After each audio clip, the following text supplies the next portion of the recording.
I knew the 76ers were having a bad season, but I didn't know it was this bad. It's 3-13. It was 2-11 a little bit ago. They were giving away tickets at Temple University to go to these games. The way I only talk about this because I live in Philly. I see a lot of this background, and the way they keep talking about Jerry McCain, you would think they are completely flipped their record right now. You would think their record is completely flipped.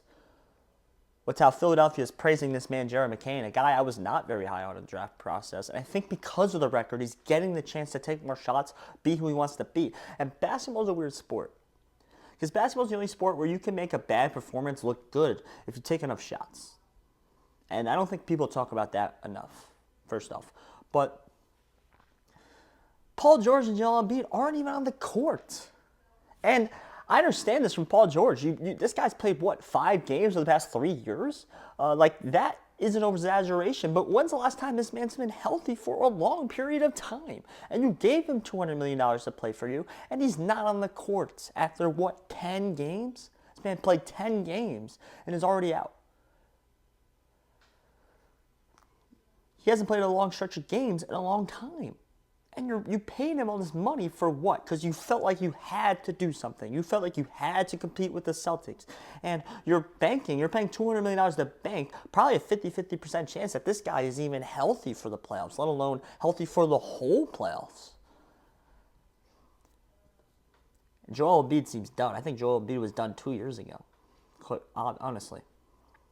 Now he's getting yelled at by Maxey. Maxey's getting in there and yelling at him for what is going on in that clubhouse.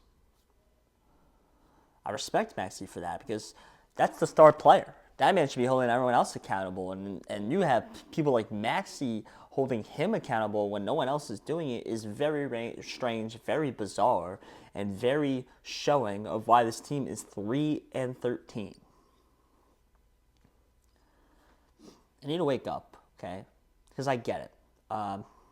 Your rookie over here, Jerry McCain's doing a great thing. He's balling out. He's favorite to win Rookie of the Year, all that crap. But it doesn't matter if you have such a bad season that you don't even make the playoffs. When you had hopes of being a 1 seed, you had hopes of being a 2 seed, you had hopes of being a 3 seed, and you're 3-13 to start the season, almost mathematically out of it. Like the chances for them to go over 500, they would have to go like an insane 65% stretch over a long now course of the season, which is very hard to do, especially in today's NBA when you have players like Joel Embiid and Paul George who refuse to play every game. So, team's in a really bad spot.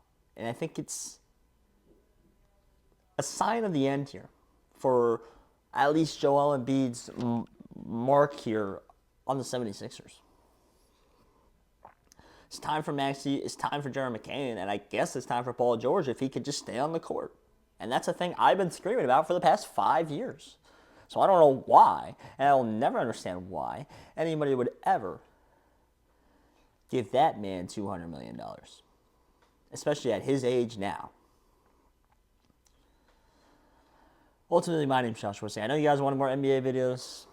There you go. If you like sports, you like anything sports, I promise there's a channel for you. So please hit that subscribe button. It's going to be an icon right here on the screen. So please click that. Watch these videos YouTube recommends. My name's Josh Worsey.